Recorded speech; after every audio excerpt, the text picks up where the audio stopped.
wachtcabine, maar heel doen we niet zijn. Nee, dat is mijn gevolg.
uitgeeft aan. Ja.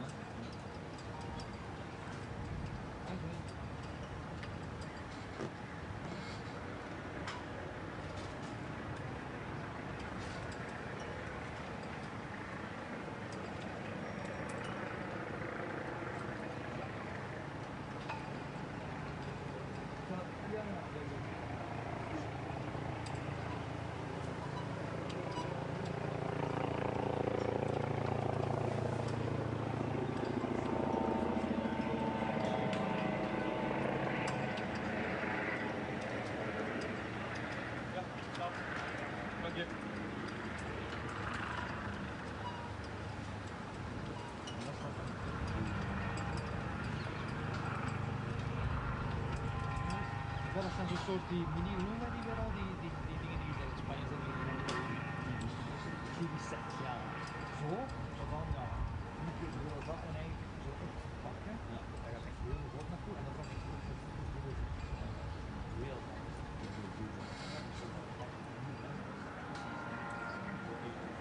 naar de testes dan is goed. En dat is een dus. Staan ze half overdekt. Mist, rood kan staan. ja.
guys from the shooting.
Top.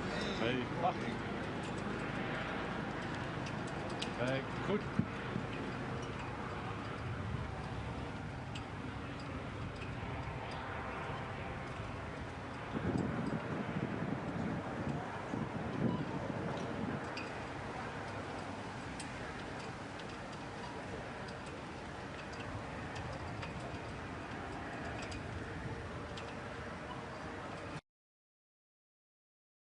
Transformational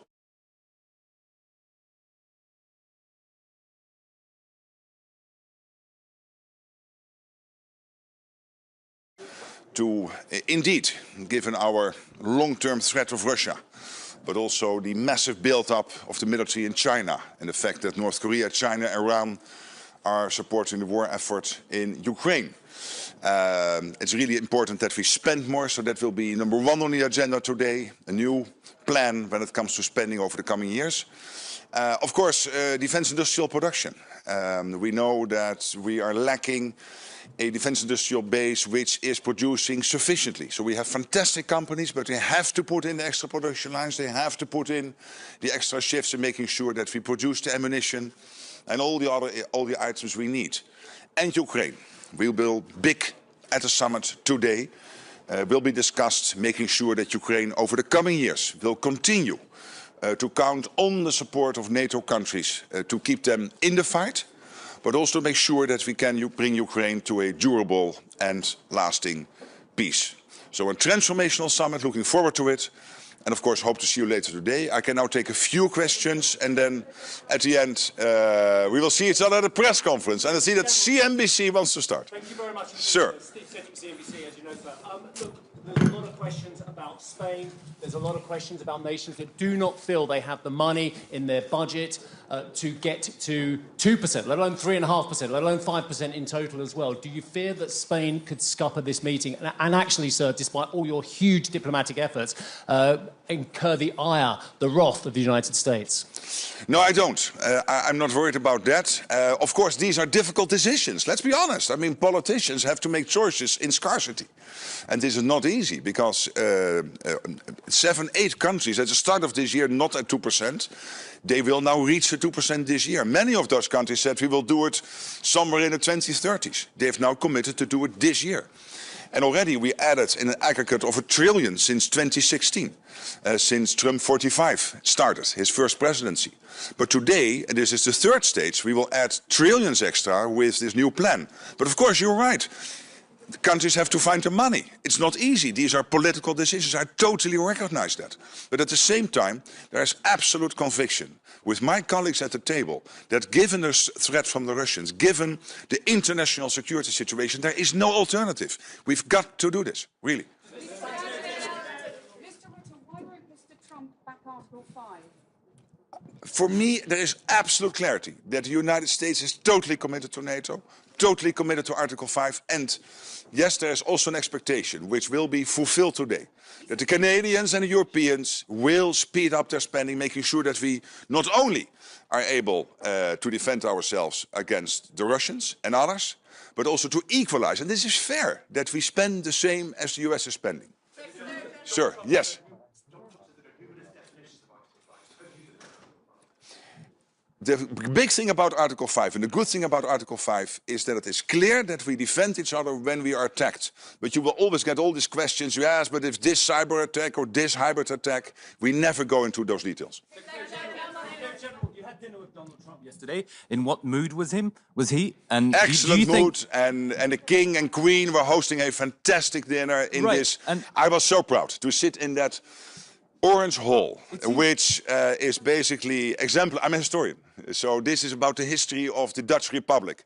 1648, the Münster peace deal, and the king made a fantastic speech. You have seen it, I hope. I was also able to say a few words, so I think it was a great dinner. Nederland dit allemaal gaan betalen? 5%, meneer Rutte. Nederland is op 2 of 3 na het rijkste land van de wereld. Als wij het al niet kunnen betalen, wat kunnen we dan van de anderen? Wij zijn schatrijk. Dankzij verstandig beleid over de laatste jaren. Gaat het pijn doen, meneer Rutte? Staat de NAVO er onder Trump beter voor dan onder Biden?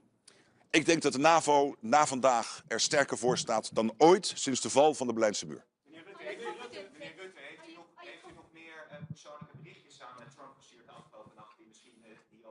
Oh, spannend. We gaan het kijken. Maar ik heb er geen bezwaar tegen. Maar heeft u er wel internationaal ook kritiek op gegeven? Nee. Want dat is hier toch een beetje schaamteloos. U zei het, maar de Europese landen die hebben die NATO-norm die mooi dankzij u gehaald. Ja, is toch waar? Wat de Europese landen zoals Spanje die zegt... Hey, but listen, it's totally true. Would you really think that the 7 or 8 countries, not at 2%, at the beginning of this year, would have reached the 2% if Trump would not have been elected president of the United States? Do you really think that, of course, there is a threat from the Russians, China, etc., but that it would be doable to reach this commitment of 5% today?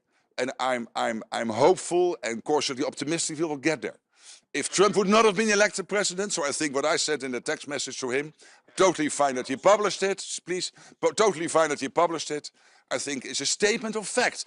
Sharing this message. Are you okay with him sharing those SMS? Isn't that a little embarrassing? Absolutely not. Absolutely not. What is in that text message is a statement of fact, and I'm totally fine that he shared it. Meneer Rutte, één laatste. The attacks on Iran appear to be less positive, less successful than they looked before. Do you reconsider your congratulations? No, not at all. And the 14 huge bombs dropped on the nuclear facility of Iran, I think this was crucial to really do everything possible to take out the nuclear capability of the Iranians, which NATO has always said Iran should not get its hands on. And therefore this decisive action by the United States was so important. Secretary General, yesterday you told allies to stop worrying about the United States. Yes. But how can the allies stop worrying when Trump keeps relativizing Article 5 again and again? I would think, look what the United States is doing, what Donald Trump is doing. They are spending almost $1 trillion on defense. They are by far the biggest contributor to NATO. They are delivering all the key enablers for NATO, also here in Europe. I mean, they are an important ally. They are by far the biggest ally in NATO. They are over 50% of the total NATO economy. But what we now will do over the coming years is to bring down, step by step, shift the burden away from the United States, more towards the Europeans and the Canadians, which I think is fair. And in the meantime, we will also equalize the spending. I think we now have to go because colleagues of mine, leaders of and presidents, I'm not a leader or a president, I'm only a Secretary General, but still former colleagues of mine will enter this building and want to speak to you. But I thought the children were here. They are there. Yes, please, you ask the last question. Am I excited? I'm excited, but to a level where I can still control it. Thank you.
Top. 7, 8.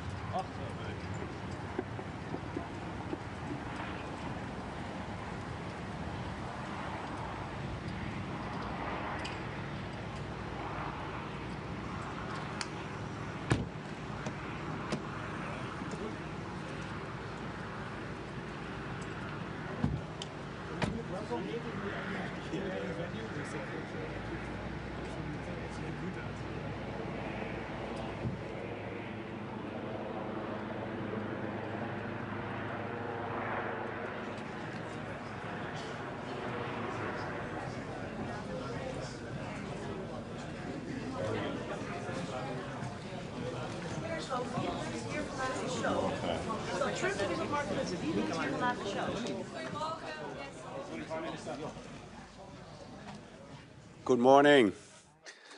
I hope you all sleep well.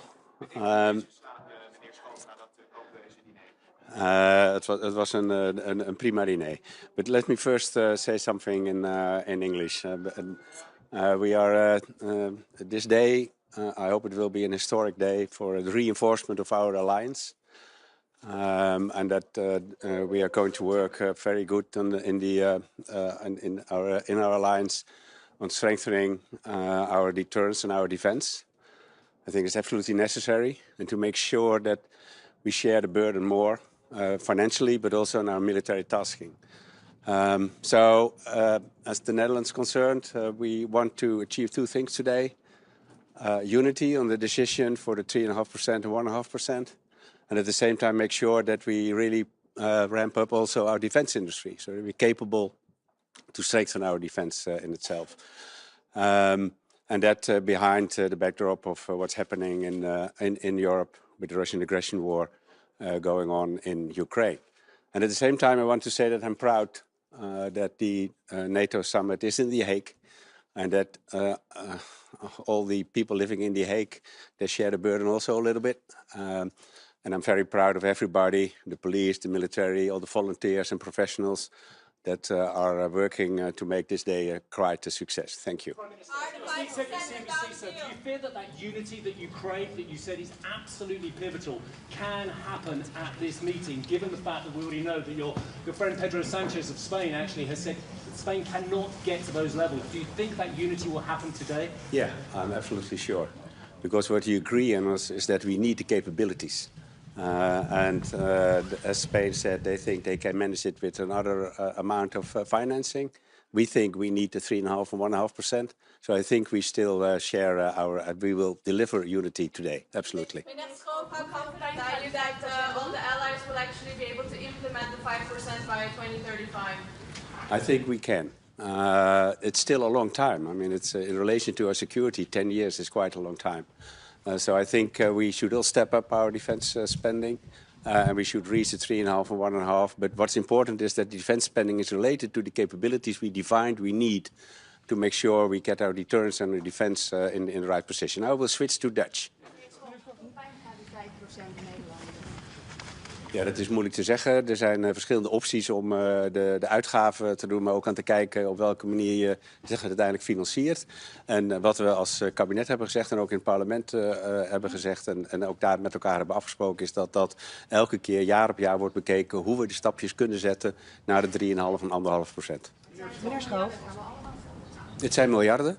Maar nogmaals, er zijn verschillende opties, zowel aan de uitgavenkant als aan de financieringskant, en die moeten elke keer worden afgewogen. Meneer Schoof, waar moet de Nederlandse belastingbetaler betalen voor de veiligheid van Spanje als de Spaanse belastingbetaler niet gaat betalen voor onze veiligheid?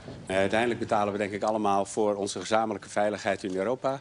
En het is niet zo dat het ene land meer gaat betalen dan het andere land. Er zijn capabilities gedefinieerd, die moeten we realiseren. Daar hangt een prijskaartje aan.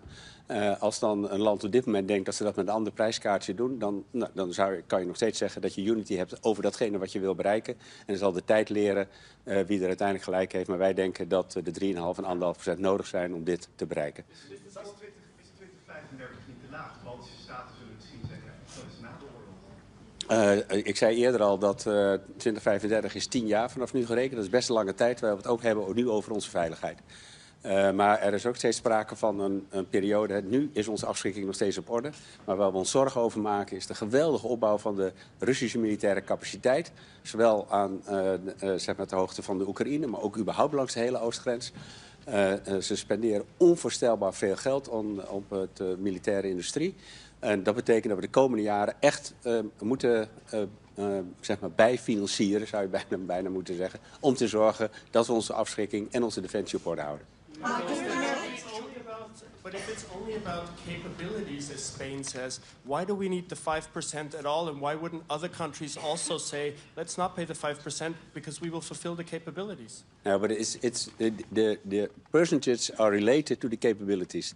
And also in the NATO capability studies, and this also in the Netherlands the case, we clearly defined that to meet the capabilities, we have to ramp up our spending to 3.5% at least.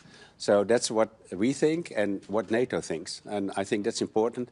But it's about capabilities and then the financing. And I'm sure that we will find unity around all these issues today.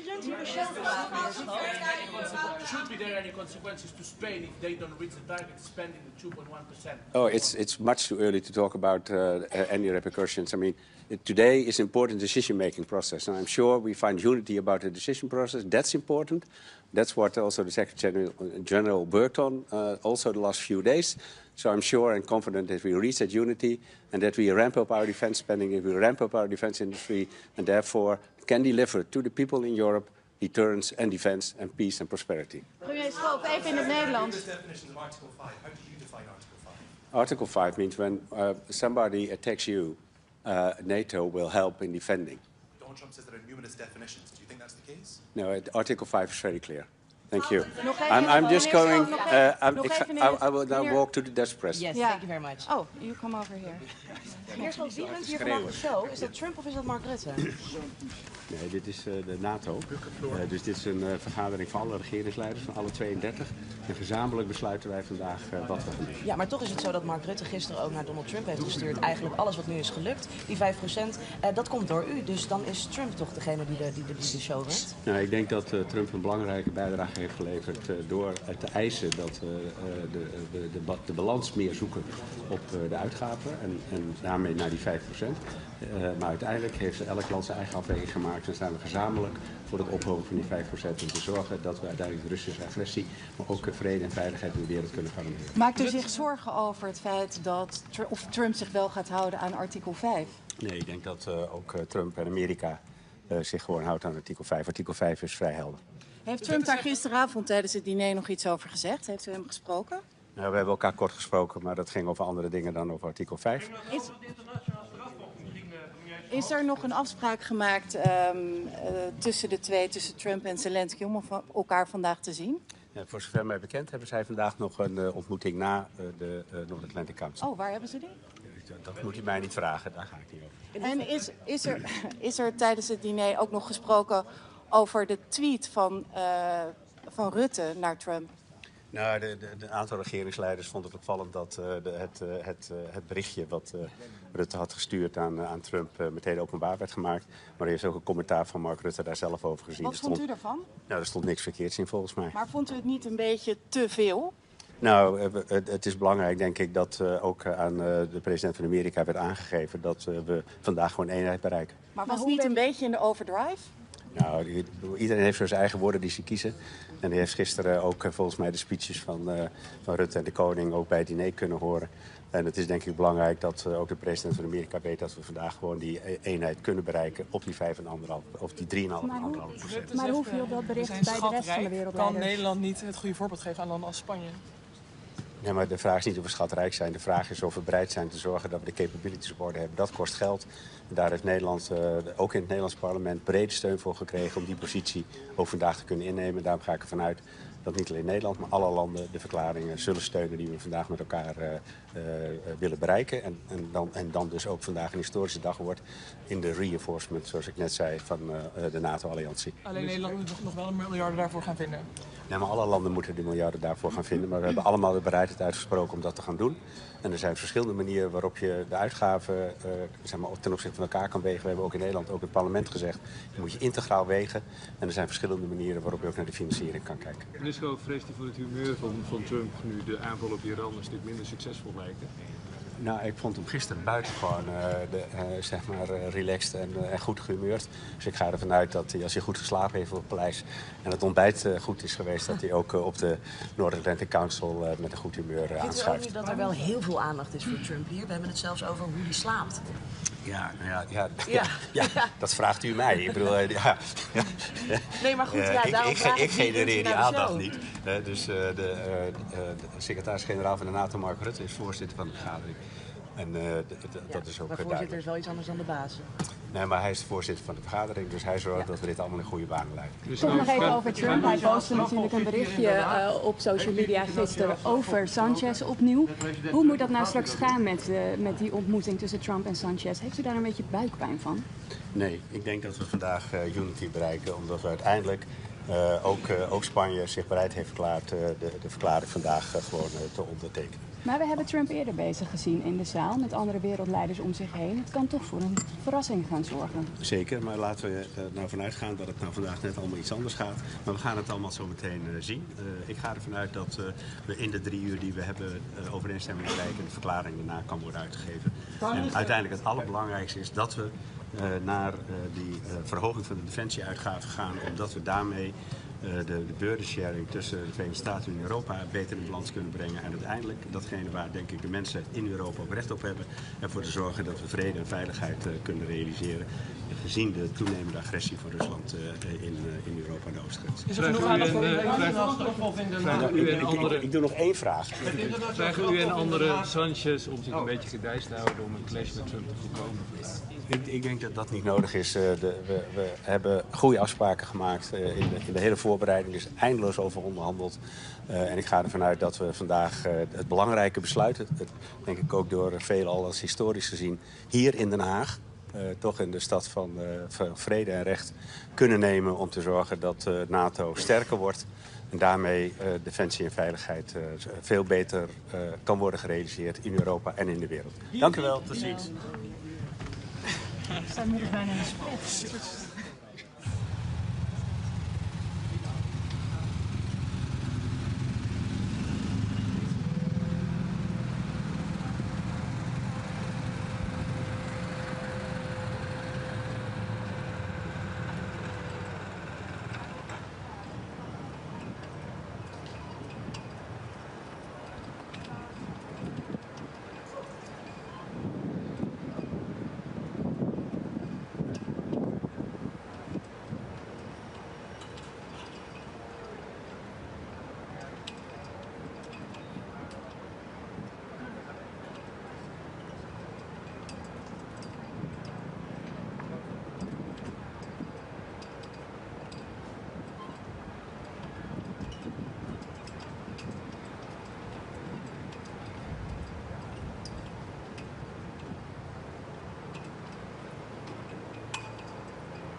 7, 8.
So good morning. We've had a very successful summit so far, and the main messages are that we are now ramping up, and the alliance is the strongest it's ever been, and it will become stronger by the day. At the same time, our support for Ukraine is steadfast, and we want a ceasefire now. It's only Putin who hasn't been willing to cease fire, and now is the time to push him for that.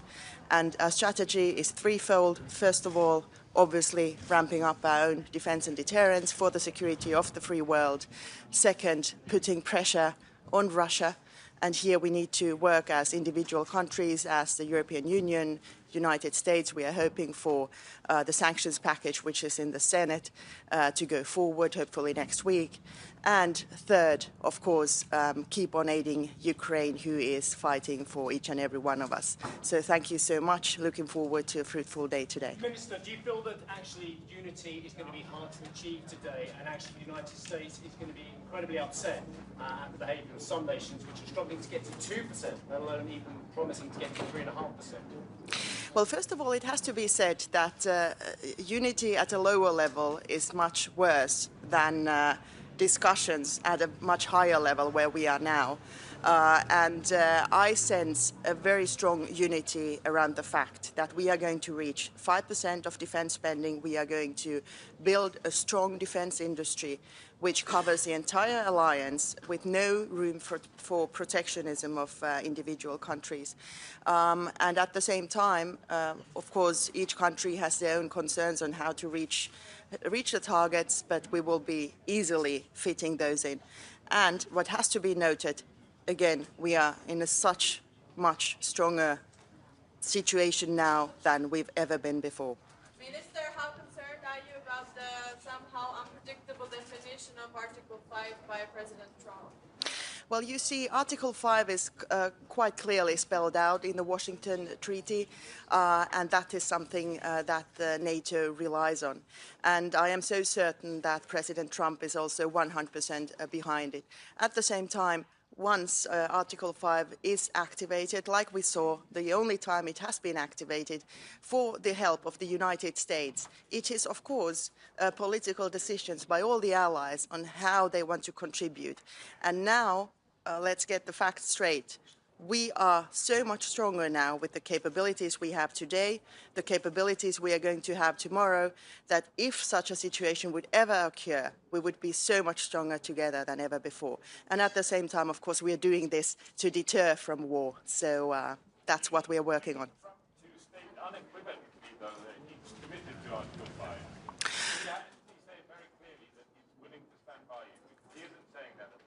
Everything we are hearing from the US administration is pointing to the fact that the US is a strong ally in NATO and extremely committed. And we had a very fruitful dinner last night with my colleague Marco Rubio, and we heard exactly the right words. Minister Valtonen, you mentioned Ukraine. Are you worried that we are forgetting Ukraine?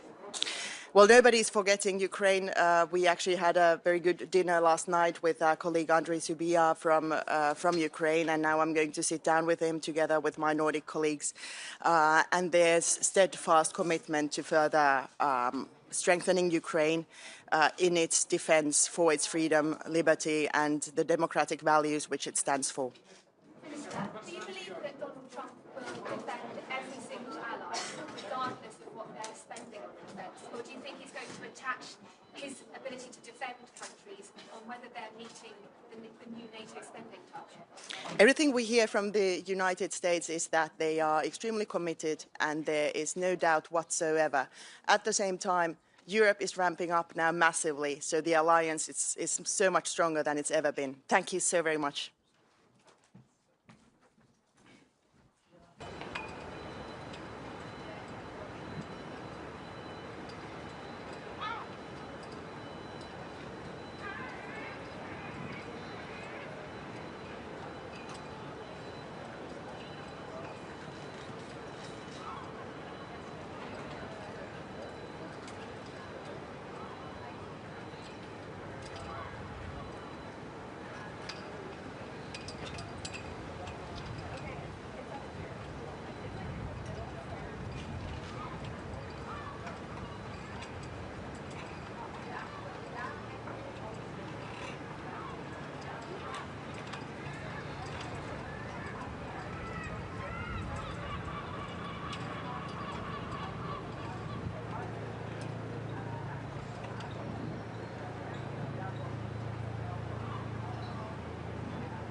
Sir, if Germany cannot be the defence market, Spanish. Pardon?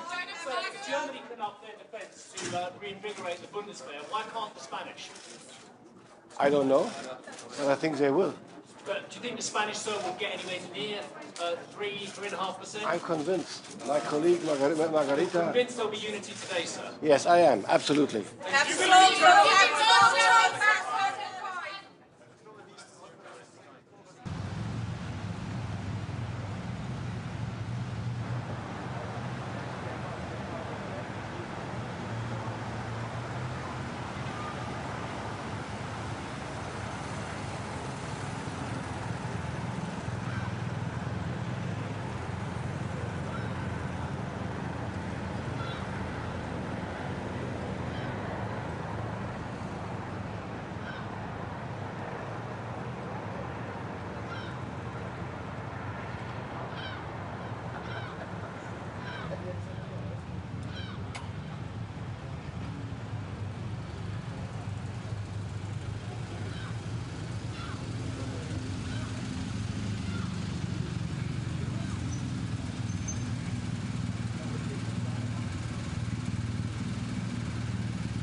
Good morning to everybody. It's a historic day. And I would like to make 3 points. The first one is about defense expenditure. It's a historic moment that we will be ramping up defense expenditure to 5%. I strongly, and Estonia strongly supports it. That means a message from NATO is coming that NATO is much stronger, more lethal. Estonia's defense expenditure next year will be already 5.4% of GDP, so that is also a message to our allies and our friends that NATO is strong and members are strong. Second message is that we need to ramp up our defense capabilities and defense industry, because if you look at the performance, Russia in 3 months is producing the ammunition that NATO members are producing per year. So that means that we need to ramp up our defense expenditure and industry. That means also the boost for economy. And third one is probably with the most importance is that we should be behind Ukraine all the way. Ukraine belongs to NATO, to Europe, that's understandable, and all the guarantees coming from the NATO are probably the best guarantees for Ukraine to have this support and security in the future, and just and lasting peace. So this is a historic day, and thank you. Yeah. Actually, Mr. Zelensky is right, and that there will be an attack on a NATO country within 5 years, and if there is, that actually Estonia, Lithuania and Latvia are the key targets potentially for Putin's aggression. We know our neighbor, to be honest. We know Putin. And until Putin changes his goals, probably Russia is a acute threat to all the NATO countries, all the NATO members, European members, Union members, to be honest. And I would say that we should not be afraid, but we should be prepared. And to be honest, it's our neighbors Finns' motto, but we shall be prepared. And investing in defense probably helps to be prepared, not afraid. So we are assisting Ukraine. With everything we have. Our expenditure to Ukraine is 0.3% of our GDP to Ukraine this year, and if we can do more, we will do more. Thank you. How confident are you that the 5% are actually going to be implemented and not another empty promise, like 2% will work? And are you concerned that there will be more opt-outs like Spain? I'm quite sure that it will be implemented because how the world is today, because Russia has shown what it is. Estonia has known for a long time, Baltics, Nordics have known for a long time what Russia is. And nobody believed. They were thought as very friendly guys who like to drink tea and love children, but right now they are occupying Ukraine, killing innocent people. So I would say that ramping up defense expenditure is a must if you want to have freedom. And Europe is a free area. NATO countries like also their freedom. So I would say it's a must for everybody. And if you look at the numbers and figures, everybody is investing right now. And our expenditure, as already said, Estonia's expenditure next year will be 5.4% of GDP. So these are not empty words. We are doing what we can, and I hope that this is also example to other countries. Thank you. Yeah, yeah.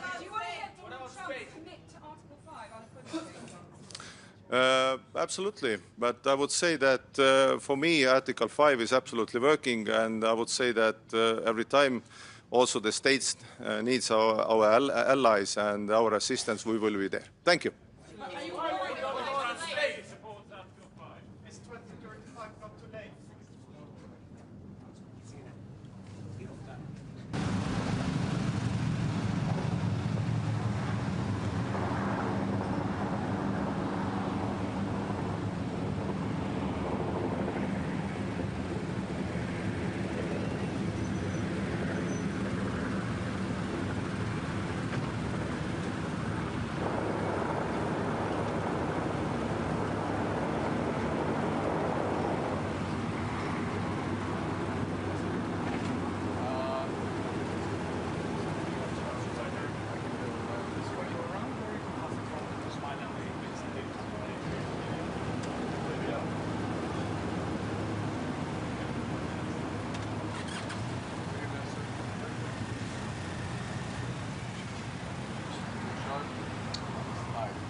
Prime Minister.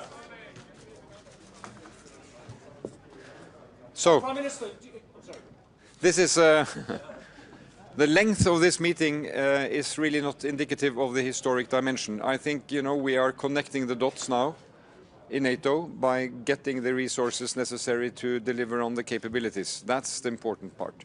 And from the Norwegian side, we will talk about the Arctic, the High North. NATO needs to be present there. That's where we are eyes and ears of NATO next to neighbor Russia. And we need to be talking about our common effort to support Ukraine. That is not really agenda point here, but we need to do it when we are together around the table. Prime Minister, huge commitment from the northern NATO members, huge commitment from Norway, Finland, Sweden, the Baltics, the Poles as well. Do you feel as the southern neighbours, and we go further geographically south, that neighbours and NATO members just don't have the same interest in spending 3.5% and getting to 5%, including infrastructure? Well, I mean, this declaration is historic. We are 32 allies supporting that ambition, which is huge. I mean, remember, we have been struggling to get above 2%, and now we said 3.5%, which is necessary in order to reach our capabilities. And I just take it that, you know, we're going to do that together. A crucial decision when it comes. We are all behind that declaration. Norway deploys soldiers to Finnish Lapland, to FLF force. What you can tell about that? Well, Finland is our closest neighbor and friend, now NATO ally, and we work very closely together on Finnish dimension, which is along land border. Norwegian dimension is along sea border. And that's what the Northern Nordic is all about. It's about understanding each other's situation and supporting security from the collective perspective. Prime Minister, Prime Minister, get in the way of the 5% target that is actually implemented. Please, once more. What could actually go in the way, get in the way of implementing the 5% target? Well, I think, you know, the important part now is the percentage is set. But it's only important if we're able to have that translated into the capabilities. So we have to invest in the right equipment that goes together. If we all do the same thing just because we want to be similar, that is not delivering. So we have NATO plans, which we have agreed in Vilnius and in Washington. We have a new command structure we need to get working. So we really have to be investing in the right capabilities in the right sequence. What about Spain, who say that they can do it less? Why won't Donald Trump say publicly? Well, I think we have 3.5 plus 1.5. The 1.5 is a kind of a new dimension, but I can tell you there's a lot we need to do in order to support our defense. I mean, from a Norwegian perspective, we have infrastructure, we have ports, we have defense against cyber, a lot of enabling capacities in society that we have to support. Prime Minister, it seems everybody here is flattering Donald Trump and championing him. Is this the best strategy to deal with Donald Trump?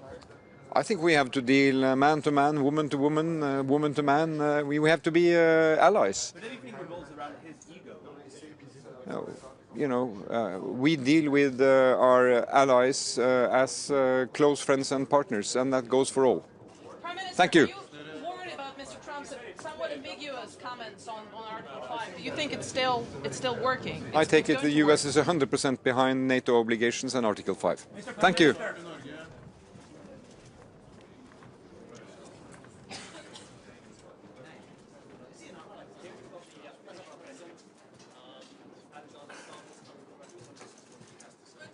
Good morning, everyone. Let me just begin by saying that I'm very happy to be here at my second NATO summit. I feel that Finland's been a NATO member only for a couple of years, but we are quite seasoned. We're a security provider, not a security consumer. I think this summit will be historic for three reasons.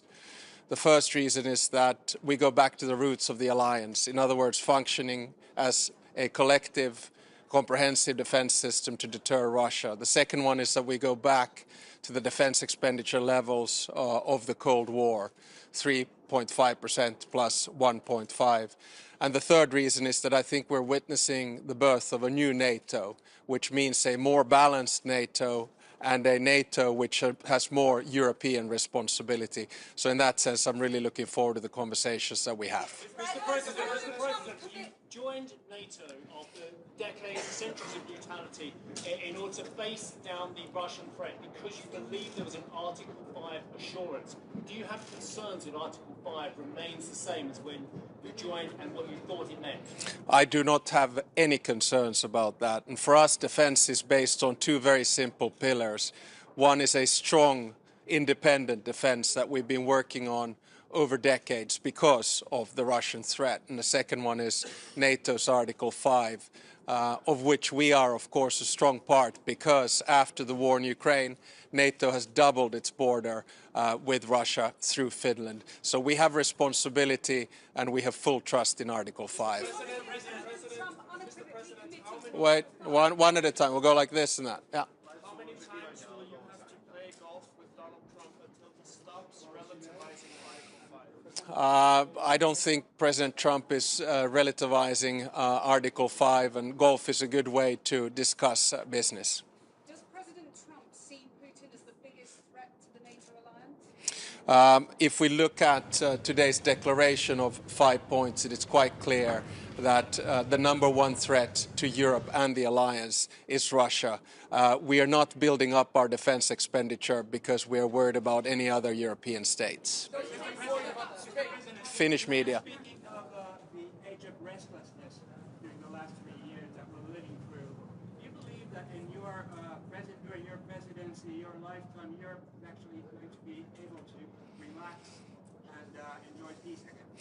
No, I think we're witnessing a change in the world order. It's very similar to the moment that we witnessed after World War I, World War II, and the Cold War. And of course, after World War I, we got it wrong. After World War II, the balance was more or less right. And after the Cold War, I think we got intellectually lazy. Now we need to sort things out, understand that the time of Western dominance is over. We're moving towards a world which is more transactional, which is more multipolar, and which is more disorderly. And this means, at least for a country like Finland, that we need to have close allies and we need to work on building up our security and defense. I'll take. Tämä on NATOlle hyvin keskeinen kokous, monella tapaa historiallinen 3 syystä. Ensimmäinen syy on se, että NATO palaa juurilleen, eli toimittaa vasteen Venäjälle. Toinen syy on se, että palaamme kylmän sodan aikaisiin puolustusmenoihin. Ja kolmas syy on se, että syntyy uusi NATO, joka on eurooppalaisempi ja tasapainoisempi. Do you want me to translate?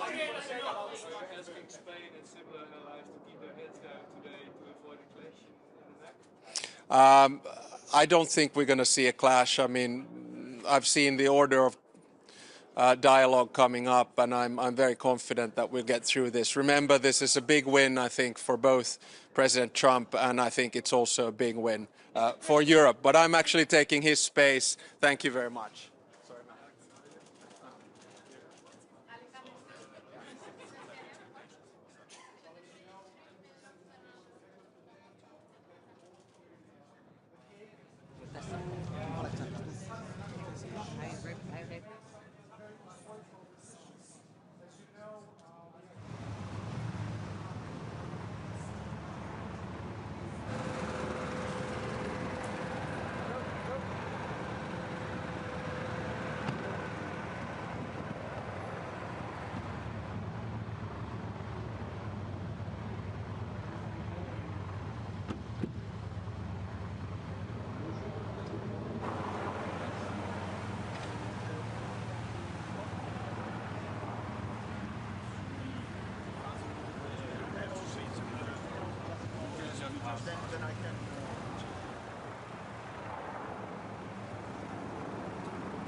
without that. So I have to fully disagree. Yes.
Goedemorgen.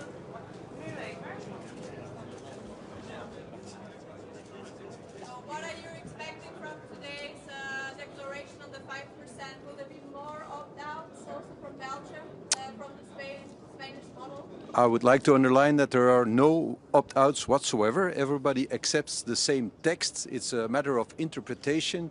You have to do the 5% and the capabilities, and the interpretation of Spain is that they can realize the capabilities without doing 3.5% of the GDP. Well, this remains to be seen. If this is their interpretation, it is everybody's interpretation.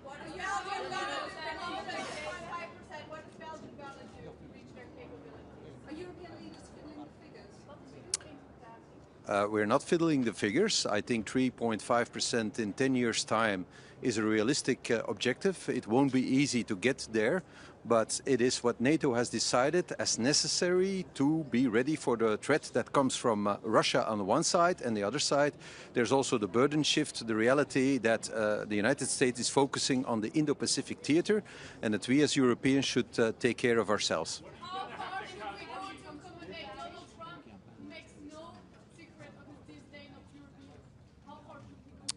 I don't think it is wise to comment on that, but it is a reality that we face. So as Europeans, we should realize that our long break from history is over, and that we have to take our own responsibility for the security of our own continent in a very difficult time.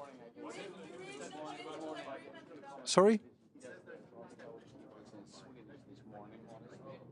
Well, there's the capability targets that we have to achieve, and if you can do it for less than 3.5% on the strict defense spending, that would be great. If we can do it, we will try to do it as well. But NATO is not foolish. If they say it's going to be 3.5 to get it done, it's probably true. But we have the evaluation in 2029 that is also decided.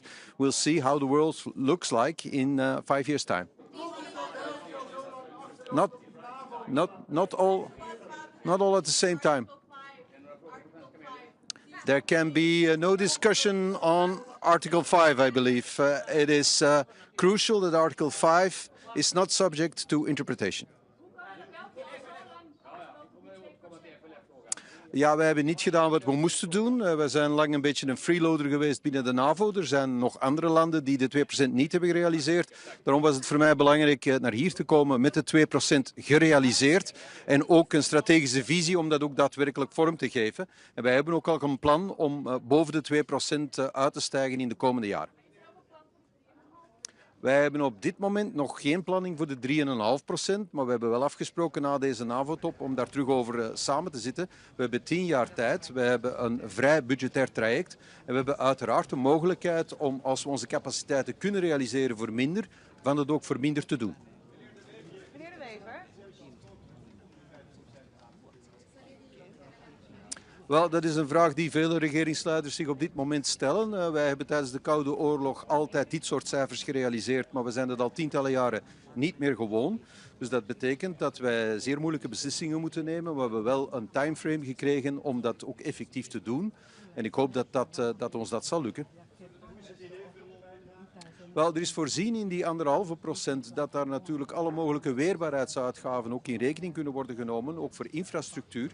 Dat is natuurlijk een heel breed palet en ik denk, en het is ook mogelijk dat ook andere entiteiten, niet alleen de lidstaten, maar ook de deelstaten eraan kunnen bijdragen, inderdaad. Meneer De Wever.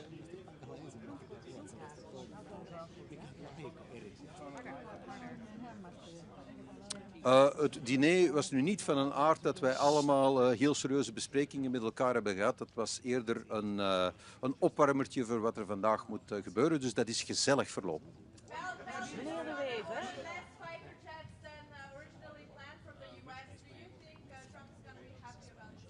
You have a loud voice, which is very handy if you're talking all at the same time. The fighter jets haven't been decided yet. We know that in the capabilities that Belgium is obligated to achieve, there is aerial defense, and we will achieve that capability. We just haven't decided yet on how we're going to do it, but certainly on the if we're going to do it, there's a decision.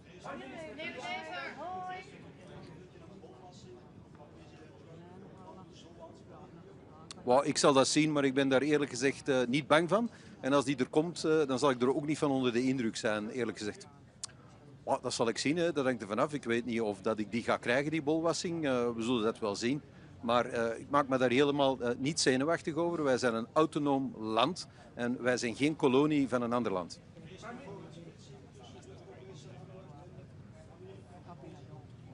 Ik denk dat eenheid uitstralen voor deze top heel belangrijk is. En dus ik denk dat we allemaal op onze woorden moeten letten. Want wij staan onder dreiging van opkomende machten enerzijds, Indo-Pacific, maar anderzijds ook het imperialisme van Rusland, het gewapend imperialisme. Het is dus niet het moment om vechtend over de straat te rollen. Dus ik denk dat we op onze lip moeten bijten. Maar we moeten ons als Europeanen de komende 10 jaar wel realiseren dat we onze eigen strategische autonomie moeten uitbouwen en dat we dus capabilities moeten realiseren die we vandaag nog niet hebben. Anders zullen wij het geopolitieke spel moeten blijven ondergaan in plaats van spelen. Well, I understand, of course, the budgetary problems that my Spanish colleague has, because I have exactly the same problems. We're almost in the same situation. So if he says that he can achieve the capability targets of Spain spending less money, that's an interpretation that he has. Mark Rutte has confirmed that this interpretation is correct. And if he can do so, that would be great. And of course, if he can do so, others can do so as well. And we will certainly also try to achieve our capability targets. And if possible, spend less than 3.5% of our GDP. Okay? We accept the same text for the 32 NATO members. It's important to stress upon that. There is no opt-out. There are no special treatments for any member state. It is the same text. And if the interpretation of Spain is correct, anybody can interpret the text in the same way. Okay?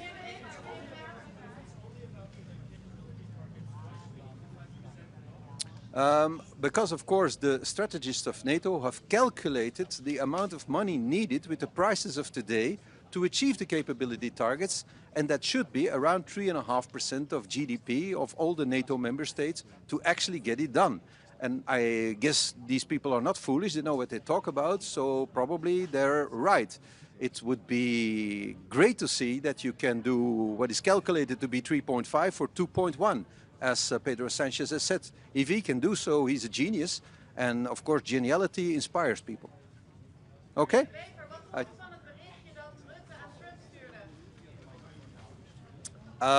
Ja, u weet dat ik met een Nederlandse vrouw getrouwd ben en dat ik dus heel erg houd van dit land. Dus voor mij was het heel bijzonder en een beetje thuiskomen. Dankjewel. Ik denk dat Mark Rutte een moeilijke job heeft om iedereen in deze alliantie tevreden te houden. En dat hij veel moeite doet om zich van die taak te kwijten. Maar was het niet een beetje over de top? Hij doet veel moeite om zich van die taak te kwijten. Meneer De Wever, uw eigen parlement noemde de NAVO-verhoging compleet crazy. Hoe staat u er nu in? Ja, 5% van ons bbp uitgeven aan defensie, dat is nu niet direct iets waar je vrolijk van wordt. Maar als dat noodzakelijk is, dan zullen wij zien wat we kunnen doen. We hebben een langere tijdsperiode gekregen, flexibiliteit in het parcours en evaluatie in 29. Dat is wat we vroegen en dat is wat we gekregen hebben. Wie runt vandaag de show eigenlijk? Is dat Mark Rutte of is dat Trump? Hoe zegt u? Wie runt vandaag de show? Wie is hier eigenlijk de baas? Mark Rutte is de secretaris-generaal van de NAVO. Hij runt de show. De grootste lidstaat en de grootste spender in defensie, dat is uiteraard de Verenigde Staten. Daar zijn we ons van bewust. En als wij als Europeanen meer gelijke tred willen houden, dan zullen we meer moeten uitgeven. Niet om plezier te doen aan meneer Trump, maar om op gelijke hoogte te komen en ons eigen continent te kunnen verdedigen. Dank je wel, Ed.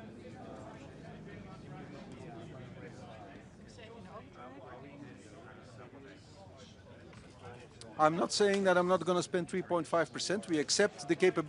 We accept the capability targets. We have already augmented our defense spending. We're planning to do more. We have a period of 10 years and we will see what happens. We have an evaluation in 2029. We will see how the world looks like. But we want to be a NATO member that is loyal to its obligations. I'll take that. I think I already answered that question in Dutch. Okay, so we'll wrap it up.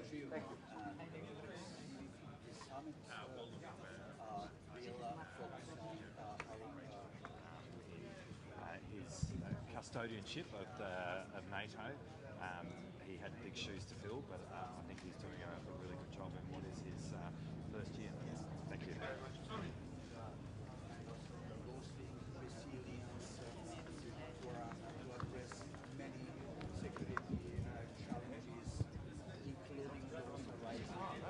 Dzień dobry, witam Państwa bardzo serdecznie. Szanowni Państwo, no, mój 11. i ostatni szczyt NATO. Bardzo się cieszę, że spotykamy się i cieszę się, że wszystko zapowiada jedność krajów sojuszu także i tym razem. Przede wszystkim w tej najważniejszej i ostatnio bardzo często rozważanej kwestii podwyższenia wydatków na obronność. Także mam nadzieję, że podejmiemy tutaj razem decyzję w tej sprawie, jak również i w innych kwestiach, które są dla nas bardzo ważne, jeżeli chodzi o budowanie przede wszystkim bezpieczeństwa wschodniej flanki NATO. Z naszego polskiego punktu widzenia to jest fundamentalnie ważna sprawa. Mówię tutaj o wypełnieniu planów obronnych, którego przyspieszenie jest konieczne. Mówię także o organizacji brygadowych grup bojowych, które także są decyzją jednego ze szczytów NATO, które były wcześniej. Natomiast dzisiaj rzeczywiście najważniejsza jest sprawa wydatków na obronność. To po pierwsze, tak jak mówię, mam nadzieję, że będziemy mieli jedność. Wszystko zapowiada, że tak. Natomiast druga kwestia dla nas bardzo ważna w Polsce to przedłużenie rurociągów prowadzących paliwo, strategicznych rurociągów NATO prowadzących paliwo, które dzisiaj kończą się w Europie Zachodniej, przedłużenie ich na wschodnią flankę NATO, bo to jest w tej chwili bardzo istotne do tego, żeby rzeczywiście zapewnić obronę. Oczywiście będziemy dyskutowali też o innych kwestiach, będziemy dyskutowali też o rozwoju przemysłów obronnych, co jak Państwo wiecie doskonale jest w tej chwili niezbędne. To pokazała zresztą też i rosyjska agresja na Ukrainę. skala, w jakiej potrzebne jest uzbrojenie, a przede wszystkim amunicja. Więc to będą te wszystkie tematy, które dzisiaj będziemy omawiali. No oczywiście na pewno będzie poruszona też kwestia dalszej pomocy dla Ukrainy. No i problem konfliktu bliskowschodniego też pewnie będzie poruszany na tym szczycie, chociaż wcześniej, jak wiadomo, nie był przewidywany w harmonogramie prac, no ale to jest sprawa względnie nowa i pewnie będzie poruszona.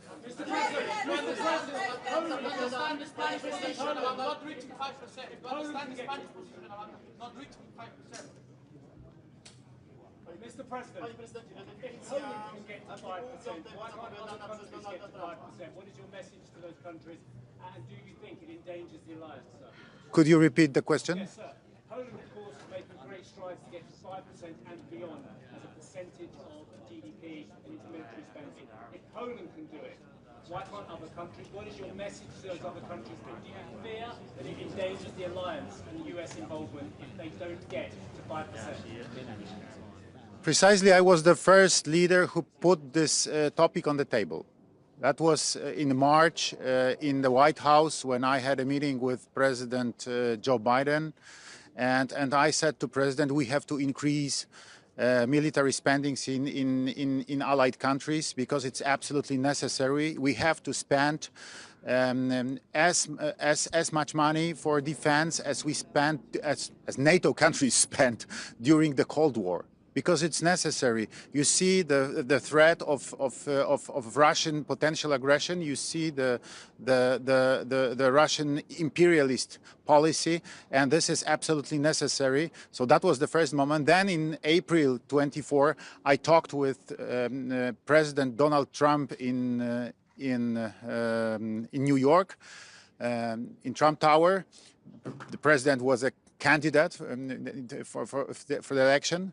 And I always repeated to him I'd also repeated to him that we should increase the military spendings. And I sent a letter to the Mark Rutte as a new Secretary General of NATO in March this year. Yes, that this topic should be one of the elements of the schedule of this NATO summit. So you see the discussion.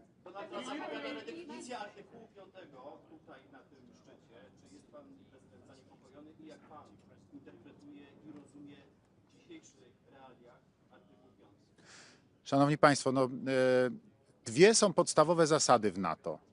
Jedność, bo ona jest konieczna do tego, żeby podjąć jakąkolwiek decyzję.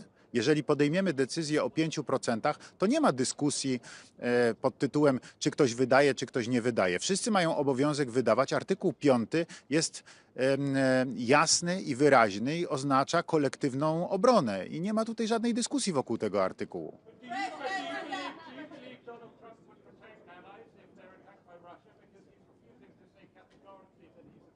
I'm absolutely sure. I'm absolutely sure.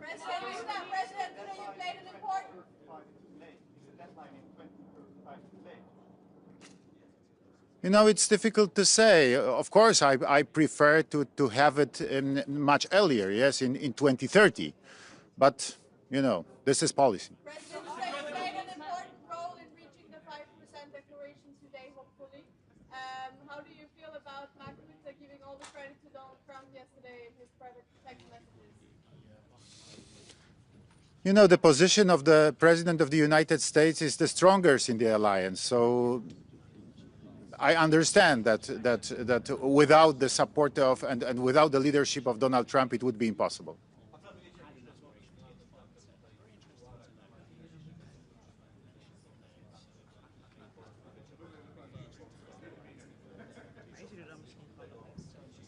Szanowni Państwo, no są, że tak powiem, bardzo różne sytuacje. Były takie szczyty NATO, że mieliśmy z panem prezydentem Trumpem nawet kilkadziesiąt minut do tego, żeby spokojnie usiąść i porozmawiać.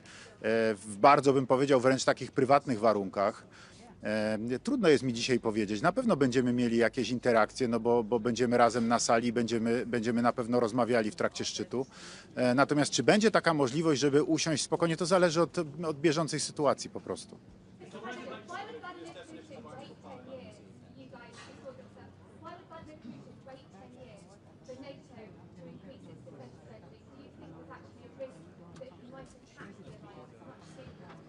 You know, I think that Russia is exhausted because of their aggression against Ukraine after this more than 3 years of aggression. Yes, and I don't expect that Russia is ready to attack other country now, but in the future, this is a real risk.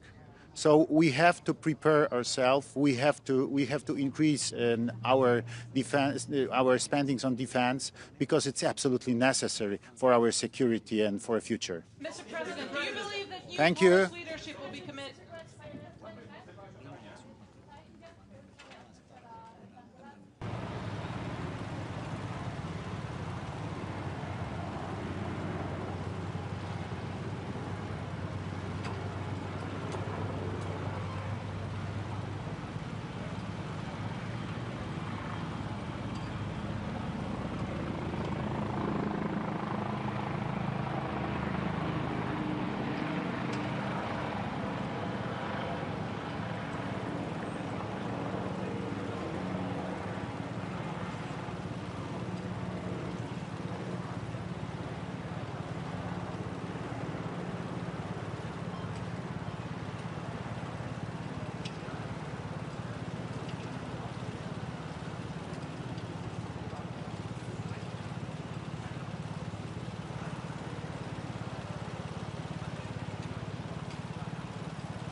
Prime Minister.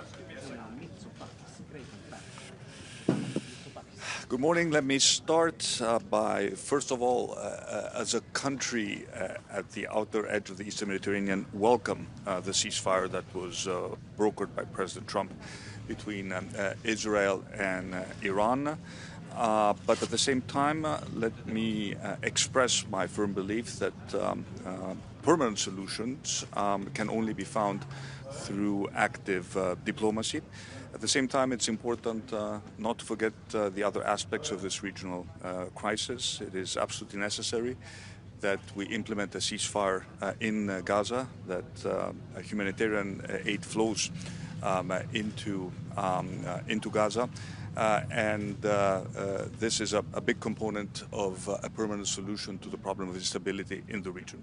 Now, coming to the summit, I think it is very encouraging that we have all agreed to a significant increase in our defense spending. I have been a strong proponent of the need for Europe to step up our military spending and take more ownership over our own collective defense. Greece is a country which is currently spending more than 3% on defense, and we have consistently exceeded the 2% threshold, even during the very difficult times of the economic crisis. So I welcome the decisions taken by the summit.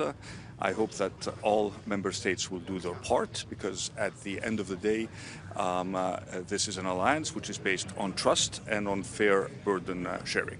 Prime Minister, if Greece can get to commit to 5% spending of military of GDP, why can't the Spanish? We have very similar history, very similar recent history for Greece and Spain. Surely you can put pressure on Mr. Sanchez to agree to a deal. Well, first of all, let me say that, as I told you before, we are currently above 3%. So we have a plan to spend more than 25 billion over the next 12 years.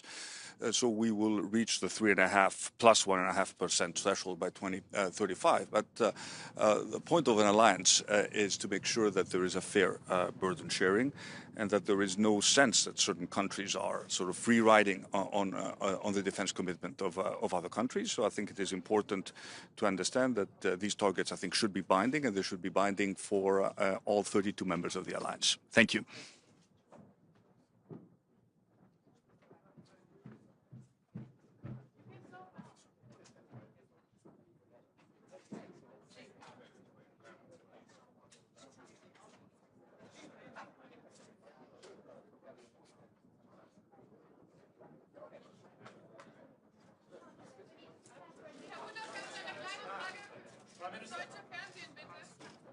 I think you prefer the German Chancellor.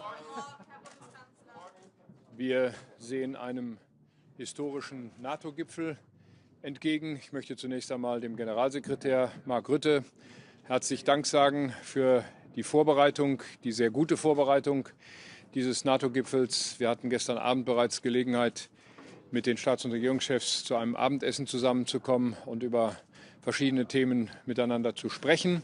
Ich gehe davon aus, dass wir heute eine gemeinsame Entscheidung treffen, die NATO in Zukunft mit wesentlich besseren Mitteln auszustatten.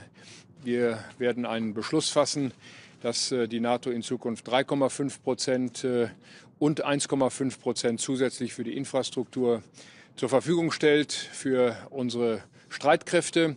Dies alles wird in großer Übereinstimmung stattfinden, weil wir übereinstimmend feststellen, dass sich die Bedrohungslage geändert hat.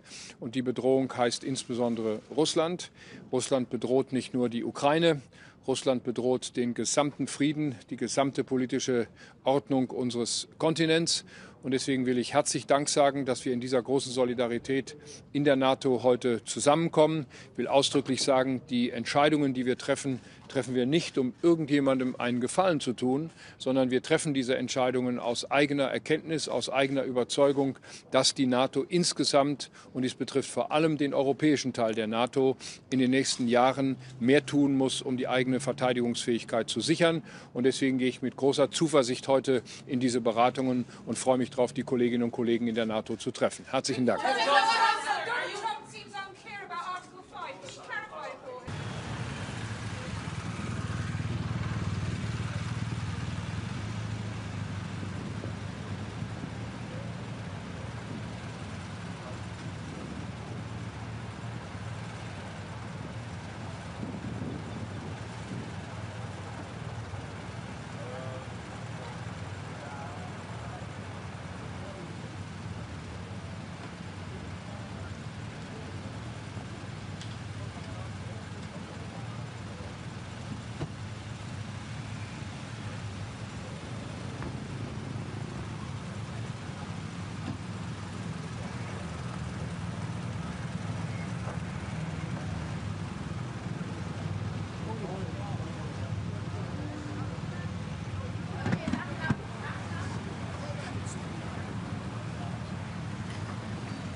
Good morning, everybody.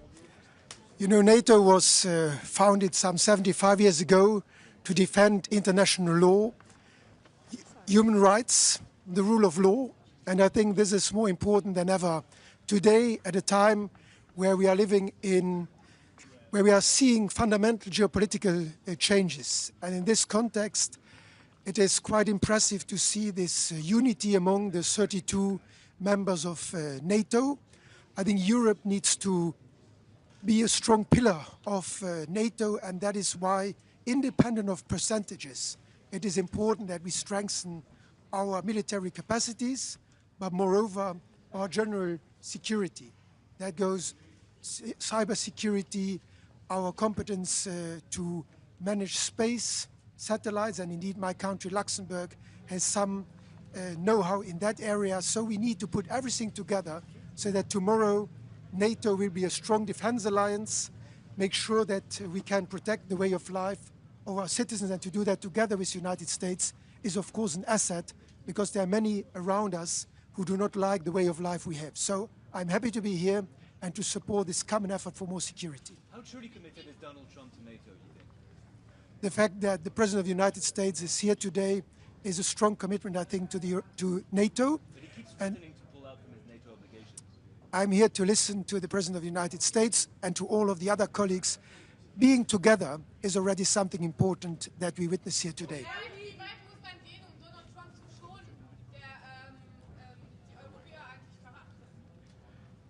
Wir sollten nicht nur nach Amerika schauen, wenn wir über unsere eigene Sicherheit nachdenken.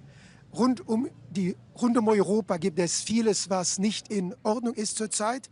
Wir haben Russland, wir haben den Nahen Osten, wir haben Ambitionen von China, und wir müssen selbst in Europa für unsere Sicherheit sorgen. Natürlich ist, was in Amerika geschieht, wichtig für die Allianz, aber selbst ohne diese unterschiedlichen Positionen haben wir die Sorge, dass wir die Lebensweise, die Lebensart der Europäer, Rechtsstaat, Freiheit, Frieden, die müssen wir absichern, und darum geht es bei diesem NATO-Gipfel. Belgien und Spanien scheinen eine eigene Auslegung vom 5%-Ziel zu haben. Wie viel Flexibilität braucht man? Der Weg zu diesen Ausgaben, den muss jeder Staat selbst beschließen. Und ich glaube, das, was NATO-Generalsekretär Rutte Spanien geschrieben hat, gilt natürlich für alle. Das heißt, jeder muss souverän, eigenständig seinen Weg zu diesen militärischen Kapazitäten und allgemein zur Sicherheit festlegen. Wir haben 10 Jahre, um das zu tun.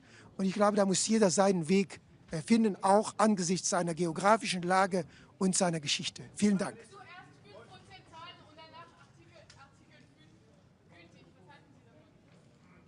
Artikel 5 ist ein Grundelement der NATO-Charta seit 1949. Das ist die Ursache, weshalb, glaube ich, viele von uns in NATO-Mitglied sind. Auch mein Land als Gründungsmitglied der NATO. Wir werden geschützt auch von den anderen. Und deshalb ist jeder, der hier etwas dazu beiträgt, ist auch ein Garant für die Freiheit und den Frieden anderer Staaten. Und deshalb gilt Artikel 5, auch Artikel 3. Wir müssen alle etwas dazu beitragen, um Sicherheit, Frieden und Freiheit zu garantieren. Vielen Dank. Prime Minister, Luxembourg's been getting a free pass as well, hasn't it? It hasn't even got to 2% of spending yet, like the Spanish as well. Why hasn't Luxembourg got to 2% spending? And what are the hopes to get to 3.5%, sir? My government has decided to, like some others, to spend 2% by the end of this year. So we are in line with many others. And our goal is to continue to increase our collective effort in the years to come. Thank you. Are you worried about Donald Trump's kind of predictable interpretation of Article 5? Is it not valid for the USA? So, I would like to say that after the yesterday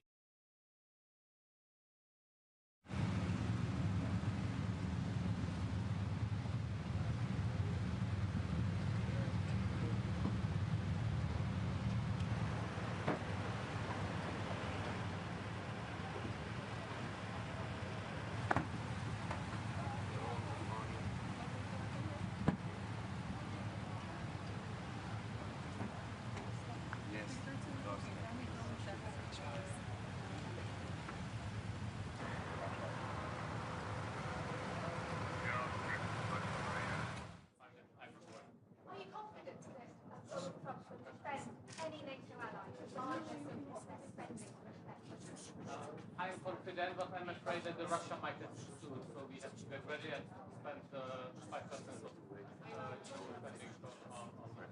So, thank you very much. Goodbye. Bye. Have a nice day.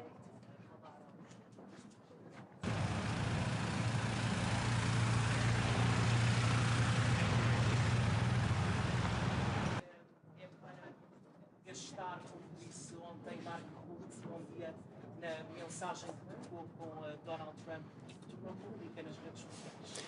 Bom, muito bom dia. Eu queria destacar no início desta cimeira 3 aspectos que me parecem determinantes num momento que é um momento particularmente relevante da nossa aliança. Em primeiro lugar, a nova ambição que sairá deste nosso encontro no que toca ao investimento na área da segurança e defesa, com vista a termos uma aliança atlântica com maior capacidade de dissuasão e de defesa do seu espaço territorial. Para esse efeito, todos teremos de fazer um esforço e este é um marco significativo da assunção de uma corresponsabilidade, de, nomeadamente na Europa, podermos acompanhar um nível de investimento compatível com os grandes desafios para enfrentarmos as ameaças e assegurarmos aos cidadãos europeus e também aos portugueses o cumprir da nossa democracia, dos direitos fundamentais dos cidadãos, da possibilidade de continuarmos a ser uma nação soberana, com os nossos aliados a constituírem connosco um espaço de dissuasão de qualquer ameaça à nossa integralidade e ao nosso espaço. Para esse efeito, teremos de investir mais na área da defesa e a segunda nota é reiterar mais uma vez que da parte do governo português nós acompanharemos esse esforço, assumimos já o encargo de este ano atingir 2% do nosso produto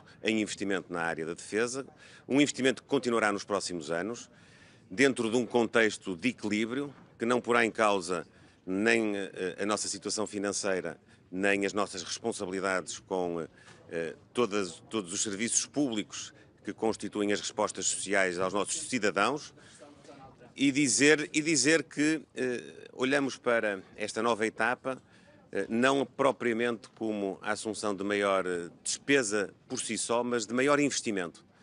Nós não queremos apenas gastar mais dinheiro, nós queremos investir mais na nossa indústria, investir mais na nossa capacidade, poder dinamizar a nossa economia, poder aproveitar os nossos recursos humanos que, do ponto de vista tecnológico, estão num estádio de vanguarda, podermos criar novas oportunidades de emprego e temos a repercussão económica deste investimento. E, em terceiro lugar, também destacar que, mais uma vez, creio que na Aliança Atlântica ficará muito claro o apoio à Ucrânia na procura de uma paz justa e duradoura, uma paz com a Ucrânia e uma paz com a Europa também.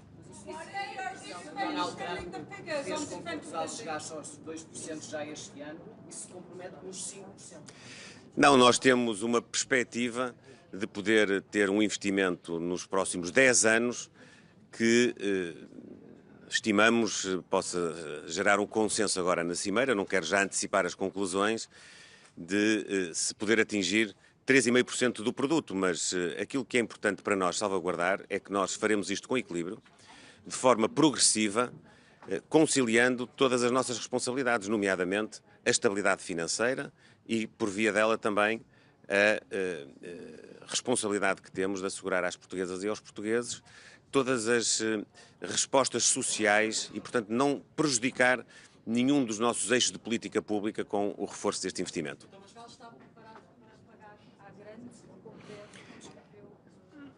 Portugal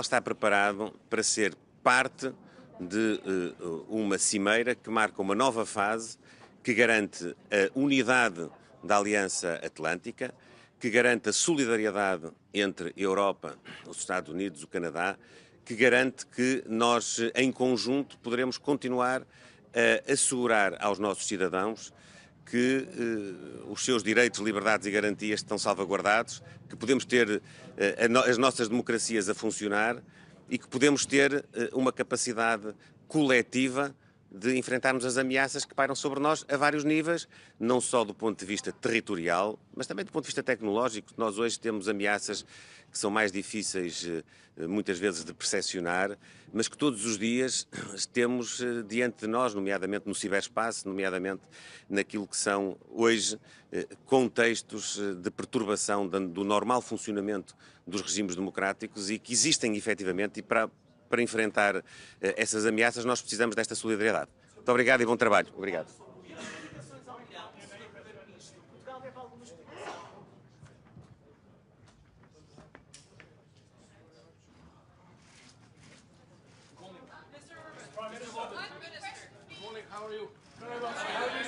Good to see you. Mr. Prime Minister.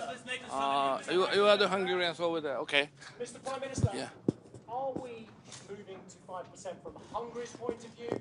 If so, is this of a level to deter Russian aggression?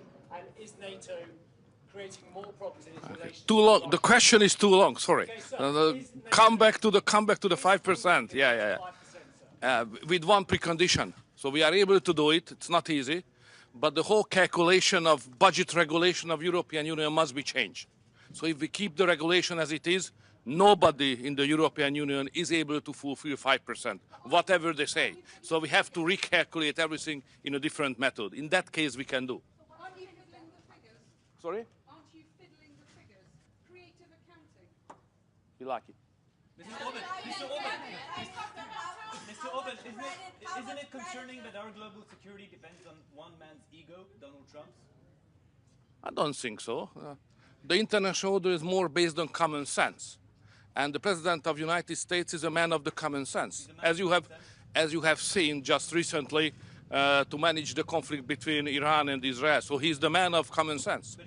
Which means that the new wars getting shorter and the old wars are running out of the fuel, which is the consequence of his activity.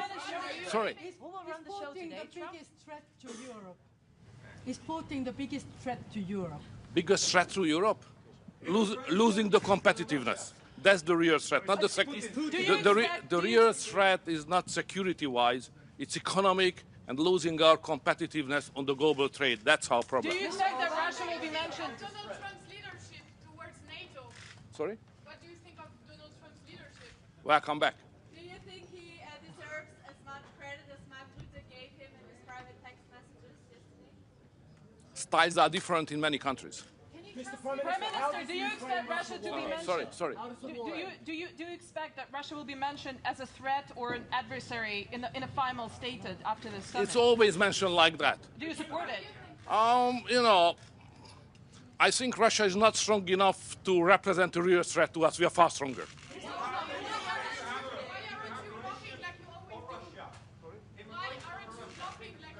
Blocking what? No, we don't block it.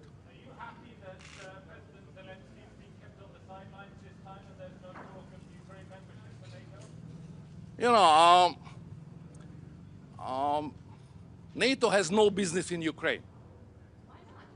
Ukraine is not member of NATO, neither Russia. And my job is to keep it as it is. Thank you very much.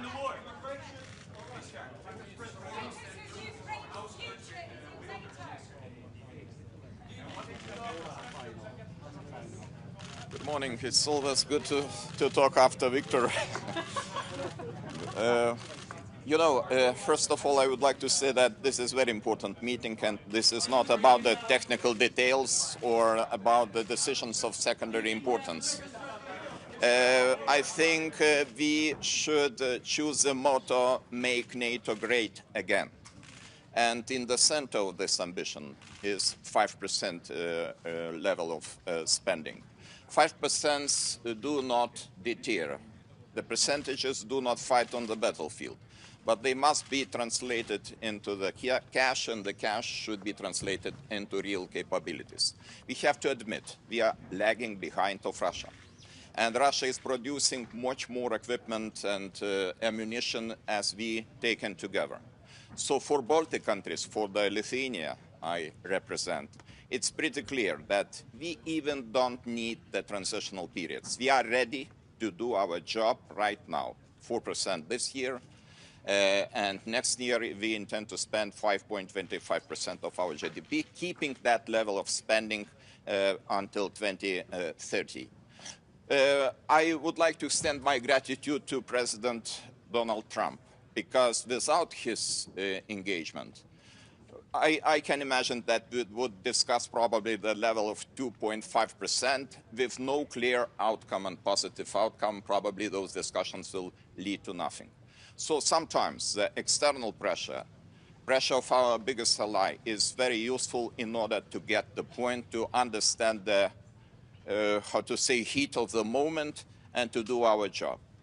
Why we need 5% in my country? We need in order to modernize our army, to create the national division, and to be ready to grant the best conditions for our allies, for our best friends and allies, Germany, United States. The 1,000 soldiers are stationed in Lithuania, United States soldiers. We have very ambitious plan to have full-scale German brigade until 2027. So for that, we need financial resources, and we are ready to do that. Sorry, it's not... Mr. Orban just said that actually the biggest threat to Europe is lack of competition, lack of competitiveness. When he was asked if Mr. Putin is the biggest threat, I presume you believe Mr. Putin... I could agree with Victor in this regard, that competition is important. But you know, we should understand very well, without the security, without our readiness to defend every inch of allied territories, all other remaining issues are just not relevant. Because if we lose our territorial integrity and independence, why we need this competitiveness? For what? Do you believe Donald Trump would come to your aid if you were attacked? Do you believe Donald Trump would come to your aid if you were attacked? I believe here in Article 5, and I think that Article 5 is very simple. One for all for one. And I am looking forward to hear and to listen what will be this description of Article 5. But in my understanding, Article 5 is pretty clear. But Trump keeps changing his mind. I don't think so, and I really appreciate the President Trump. If he would not interested in the future of the NATO, why he would push these 5% on the table? I think this is very important to understand. If some person is interested to get the organization stronger, then proposals are coming, and proposals are coming from our biggest ally, and we have to respect those proposals. But Mr. President, what do you think? What is your assessment? Why Russia poses so big threat to us now? What are Mr. Putin's goals at the moment? Let's go to the year 2007-2008.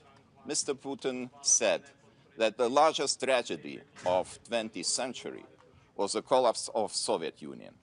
And if you listen what he's saying carefully, you will explain all the activities we faced in the recent decade, starting from Crimea, going to the war in Ukraine, and of course these threats. These threats are around us. And of course we should talk not only about Ukraine, Middle East, incidents in the Baltic Sea, almost everyday incidents, attacks against the critical infrastructure. This is our reality. This is our business as usual.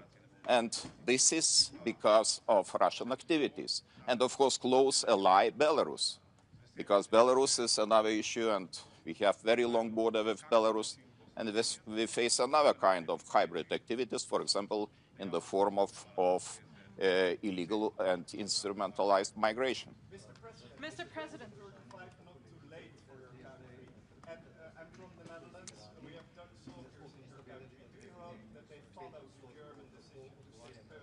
We appreciate very much your contribution, because this is an integral part of EFP troops in Lithuania, and we all are working as a one strong power. 2035, of course, looking from our perspective, it is too late, because as I mentioned, we are ready to spend immediately 5%, and we would be happy to see that our allies, our partners, we are ready to do the same. But you know, NATO, like the European Council, is the organization of the consensus. If they reach the consensus, and the consensus is 2035, let's be like that. And I hope that we will increase the financing every year, consequently, in order to reach this target. Mr. President, given that everyone seems to be... As a forerunner on defense spending, how concerned are you about the flexible interpretation of the 5% target from Spain and Belgium? Do you think this can actually jeopardize the declaration? I read the sentence. Allies are obliged to spend 5%, 3.5% on the core defense spending, 1.5% on additional infrastructure spending, and to do that until 2035. And I cannot see any interpretations in the text. We all are obliged, and this is our common duty, to do the best. We should just make organization capable to withstand the pressure, not necessarily only the pressure of Russian Federation, but also the pressure of some other hostile nations. So this is our task. Everyone seems to be having a different interpretation of what Donald Trump meant about Article 5. Do you believe that allies should have this conversation today at the table? I don't know if there will be some conversation. It would be very useful, because it would be pretty clear what is the Article 5. And maybe we need this very frank discussion about Article 5, because if we describe and we understand Article 5, we understand, our understanding is the same, of course it would mean that organization will be safer without no interpretations. Maybe this discussion has to come. So you agree that now everyone has like slightly different maybe interpretations? I will have some more answers to your question probably after our today's meeting. Thank you. Thank you. Yes, I hope that the bilateral meeting of President Zelensky and United States President Donald Trump will take place. And I hope this is most important to know, that there is close contact between United States and Ukraine. And it's very important to keep this constant contact, to explain the arguments, to explain the situation, because the situation is changing every day. We understand. We are not far away from Ukraine. We understand the situation is changing. Not necessarily to the positive side, because Russia is trying to push the territories to go deeper into the territory of Ukraine, and probably this is a calculation of Vladimir Putin, just to imitate the negotiations, and meanwhile to attack, to occupy even larger territories of Ukraine, and maybe then somewhen sit at the table and to start peace negotiations. But I think this is not a very fair approach, and we have to resist it. Thank you.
Morning,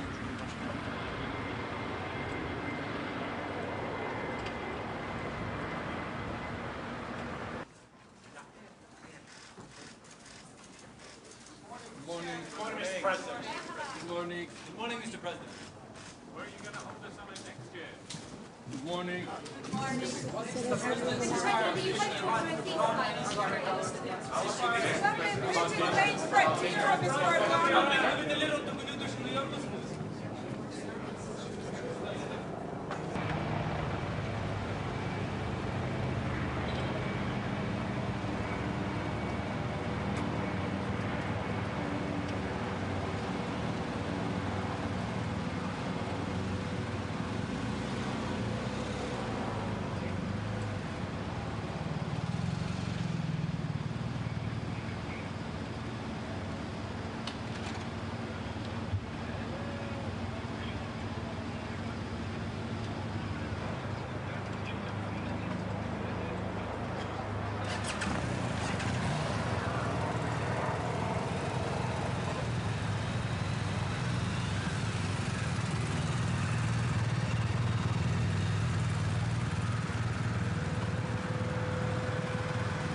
to the threshold. We're going to move up, you said, yeah? You said we're going to move up? Yeah, like we're standing.